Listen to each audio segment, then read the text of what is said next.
Assalamualaikum warahmatullahi wabarakatuh. Perkenalkan, nama saya Alvinisa Nurul Haq. Saya adalah salah satu mahasiswa kampus SD STMI Bandung School. Saya berasal dari kelas 4 manajemen S1 dengan nomor punggung mahasiswa 1011209.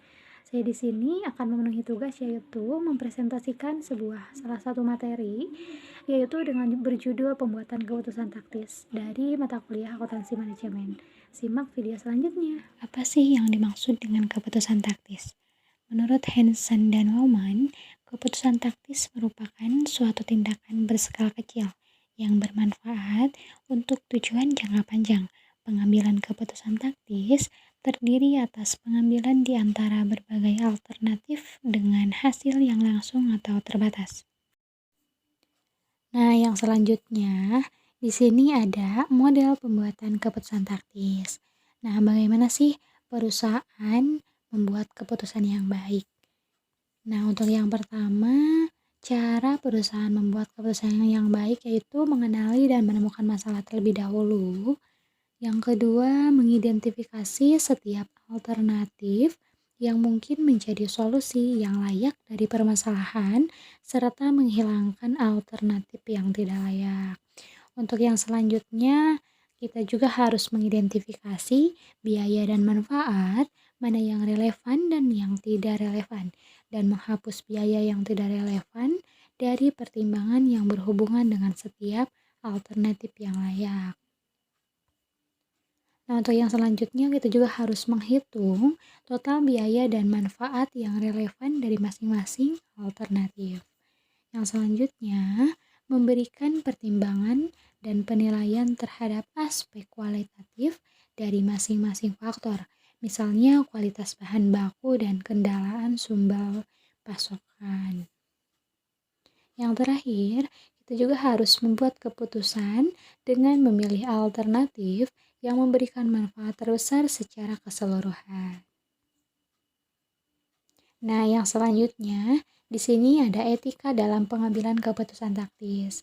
Etika itu butuh ya, di mana-mana harus pakai etika gitu ya. Nah, di sini juga dalam pengambilan keputusan taktis juga harus memakai etika gitu ya. Nah, yang pertama berkaitan dengan cara keputusan diimplementasikan dan kemungkinan pengorbanan sasaran jangka panjang untuk memenuhi sasaran jangka pendek. Yang kedua, pencapaian sasaran penting, namun bagaimana cara mencapainya hal yang lebih penting. Contohnya, PHK karyawan serta pengurangan kualitas bahan dan desain untuk menaikkan laba jangka pendek. Tanggung jawab moral terhadap berbagai stakeholders hendaknya menjadi pertimbangan utama. Nah, yang selanjutnya di sini ada penerapan konsep pembuatan keputusan taktis dalam berbagai situasi bisnis. Untuk yang pertama ada keputusan membuat atau membeli produk.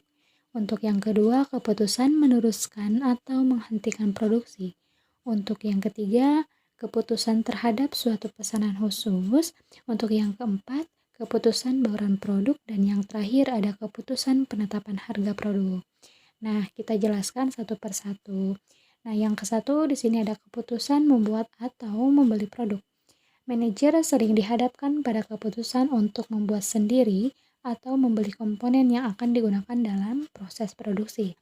Dengan mengidentifikasi dan menghitung biaya relevan yang berhubungan dengan keputusan membuat sendiri atau membeli komponen tersebut, maka manajer mengambil keputusan yang menghasilkan biaya terendah dan memberikan manfaat terbesar. Biaya yang relevan dalam keputusan membuat sendiri seperti biaya bahan langsung, tenaga kerja langsung, overhead variabel, serta biaya-biaya yang lain harus dikeluarkan untuk membuat sendiri komponen produk tersebut. Yang terakhir, biaya yang relevan untuk keputusan membeli seperti biaya pembelian komponen, biaya tenaga kerja pembelian, dan biaya-biaya yang lain yang dikeluarkan untuk membeli komponen dari luar perusahaan. Untuk yang kedua, ada keputusan meneruskan atau menghentikan produksi. Manajer memutuskan apakah suatu segmen seperti lini produk harus dipertahankan atau dihapus, dan juga mempertimbangkan berbagai dampak komplementernya, serta harus diperhatikan apakah perhentian suatu produk akan mempengaruhi penjualan produk lainnya. Terutama untuk produk komplementer seperti batu bata dan genteng, manajer pula mengumpulkan semua informasi yang diperlukan untuk membuat keputusan terbaik dan mengidentifikasi setiap solusi yang layak. Yang kedua, laporan segmen yang disusun atas dasar perhitungan biaya variabel memberikan informasi yang berharga bagi keputusan meneruskan atau menghentikan produksi. Yang terakhir ada alternatif yang mungkin terjadi, yaitu mempertahankan lini produk, menghentikannya atau menghentikan lini produk dan menggantikannya dengan produk lain. Nah, yang selanjutnya ada keputusan terhadap suatu pesanan khusus. Keputusan pesanan khusus atau bisa disebut dengan special order decision memfokuskan pada pertanyaan, apakah pesanan harga khusus harus diterima atau ditolak. Pesanan seperti ini terlihat menarik, khususnya bagi perusahaan yang beroperasi di bawah kapasitas minimum. Contoh, perusahaan es krim beroperasi pada tingkat 80% dari kapasitas produksinya. Perusahaan itu memiliki kapasitas 20 juta per unit galon. Yang selanjutnya ada keputusan bauran produk. Setiap bauran produk mencerminkan suatu alternatif yang memiliki konsekuensi terhadap laba yang dihasilkan. Manajer harus memilih alternatif yang maksimalkan margin kontribusi total, memilih bauran produk yang optimal gitu. Yang selanjutnya ada pemilihan bauran yang optimal akan sangat dipengaruhi oleh hubungan antara keterbatasan sumber daya terhadap produk individual. Hubungan ini mempengaruhi kuantitas masing-masing produk yang akan diproduksi dan selanjutnya mempengaruhi margin kontribusi yang dapat dihasilkan. Yang selanjutnya ada faktor yang menentukan sumber daya dengan satu kendala, yaitu margin kontribusi per unit dari sumber daya yang langka atau terbatas.